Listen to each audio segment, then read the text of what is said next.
Shalom frères et sœurs, je vous salue dans le nom de notre Seigneur Jésus-Christ, de partout où vous êtes. Je vous présente l'évêque le meilleur pour l'année 2026. Une année où Dieu nous fera beaucoup de bien, où sa grâce sera encore avec nous. Mais je suis là pour vous parler aussi de ce qu'a été l'année 2025.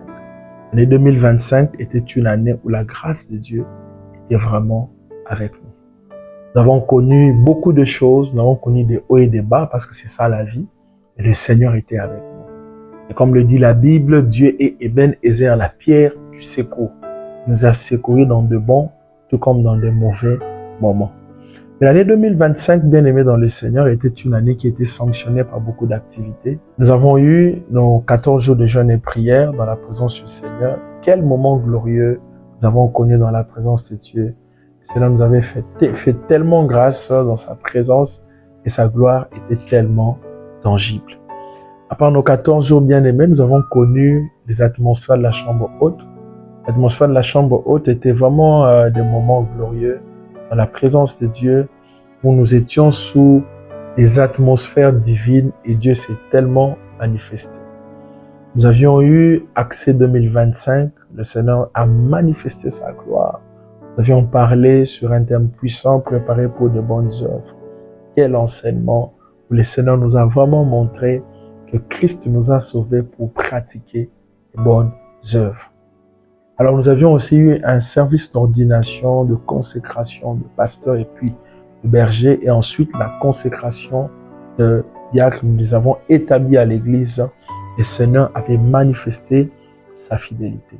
Sans oublier aussi que nous avions eu notre anniversaire de l'église, le mois de fidélité. Nous avons célébré le Seigneur pour le 6 ans d'anniversaire de l'église Mission Évangélique Trône de Gloire. Dieu a été tellement fidèle pour nous. Alors je voudrais vous dire que 2026 n'est pas 2025.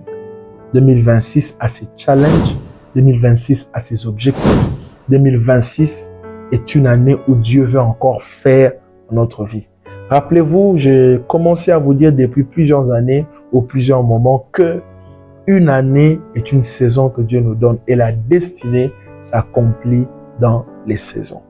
Donc, nous entrons encore dans une nouvelle saison pour accomplir notre destinée prophétique en tant qu'individu, mais aussi en tant qu'Église. Alors, je voudrais vous inviter à vous engager de tout votre cœur pour que l'année 2026 soit une année de réussite pour vous individuellement, mais aussi pour l'Église collectivement.